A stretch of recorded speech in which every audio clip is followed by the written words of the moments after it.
Alright guys and girls, it's jerninghgam here, ladies and gentlemen. We're going to be watching a video with the Manchester area bombing, the missed opportunities to stop the attacks. Now lots of people don't like attacks over things, which is very heartbreaking. A lot of innocent people get involved in the crossfire, and people that want to do some harmful and horrible things to people. It's not very nice. These are the victims that are speaking out from the Manchester attacks, what happened in that arena with Ariana Grande, the concert a long time ago, so we're going to listen to what they're going to be saying, and how their thoughts and opinions were about it, and how they feel what could have been better. I'll take my headphones out because I can't even bloody hear what's going on.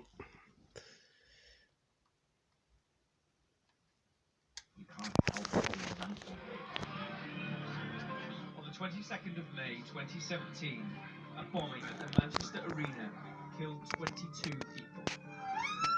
Salman Abedi blew himself That's the guy that blew everybody up. at an Ariana Grande concert, in the worst terrorist attack in the UK since 7/7.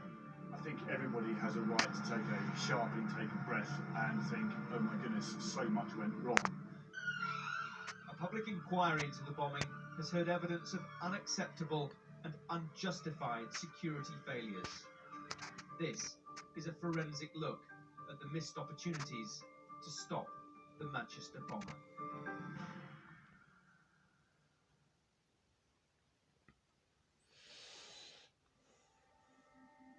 British Transport Police Officer Jessica Buller and PCSO Mark Renshaw are on duty at the City Room, the foyer of the Manchester Arena.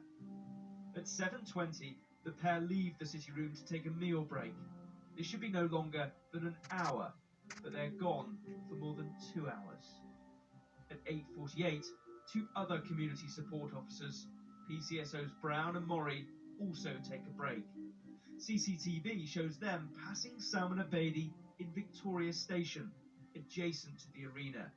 He's carrying a heavy rucksack. CCTV was picking up Abedi on cameras across the city, looking suspicious, with his rucksack hours before. At 8:51, he enters the City Room. There are now no police officers in the foyer, despite instructions from a British Transport Police sergeant that the area should be patrolled at all times. I think a lot of people just couldn't hack it, and a lot of me can understand that, but it just feels like a massive failure. What would be an expectation of the members of the public who went to that event? I think everybody has a right to expect to be safe and secure, but very clearly there weren't. This is the moment that Abedi is spotted by the site's security team. Security guard Mohammed Agha sees him carrying his rucksack as he crosses the foyer. Abedi then makes his way up this set of stairs and sits down at the top. He stays here for 20 minutes out of view. It's a CCTV black spot. At 9:10, Salman Abedi leaves the City Room carrying his rucksack. He returns to the Metrolink, where he sits down on the platform for 16 minutes. At 9:29, he makes his way back to the Manchester Arena concourse, following the same route. While in the lift, he appears to be adjusting some wiring below his jacket.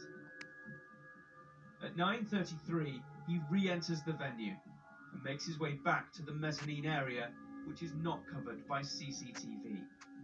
He stays here for just under an hour. At 9:36, PC Buller and PCSO Renshaw resume their patrol of the venue and make their way back to the foyer, more than 2 hours after they left for a meal break. Very clearly there were challenges around not working or gaps in infrastructure. There were gaps of understanding over who was responsible for what parts of the security operation that existed, and there appears to have been failings by individuals operating within that security system. It's now 10:15. Christopher Wilde has been waiting for his 14-year-old daughter, who's at the concert. He approaches Mohammed Agha, saying he's worried about a suspicious person with a backpack. Mr. Wilde has already spoken to Salman Abedi, who told him he was waiting for someone. The security guard tells Mr. Wilde he'll report his concerns as soon as possible. At 10:23, Mohammed Agha speaks to a colleague, Kyle Lawler, who has entered the City Room and explains the situation. Mr. Lawler tries to radio in, but can't get through to the control room to report the suspicious man. It's the unwillingness to check it out. I mean, a man alone walking in with a rucksack to a large packed place, it's going to raise alarm bells. And yet when they're raised, nothing's done. It's worrying. Over the next few minutes, Mohammed Agha and Kyle Lawler have 2 more conversations about Salman Abedi. Mr. Lawler says he had a bad feeling about him, but there was nothing to really justify that feeling. He also says he was scared of being wrong and branded a racist. He attempts to report the situation on his radio several times, but can't make contact. One of the things that frustrated me across that period in 2017 was we'd seen this rolling wave of terrorist attacks coming at us from Europe, and we've been putting out a strong message to people about be alert, be aware, don't be embarrassed about reporting things, go with your senses. And of course, what it appears is that people heard that message and they responded and they reported seeing this guy out of place in the proximity of the arena, and nobody with responsibility for dealing with that seemed to do anything. At 10:26, he gives up trying and takes up his position outside the city room because the show is ending. At 10:30, concert goers are streaming out of the arena. Salman Abedi leaves his hiding place and walks across the foyer. He is seen on his phone. He is smiling. At 10:31, he detonates his bomb, killing 22 people. Of the 4 British Transport Police officers on duty at the city room, none are in the foyer. They're all in Victoria Station at the time of the blast. The main person we should blame is the bomber. No one in the government really wanted this to happen. No one in the police, ambulance, fire, none of them wanted this to happen.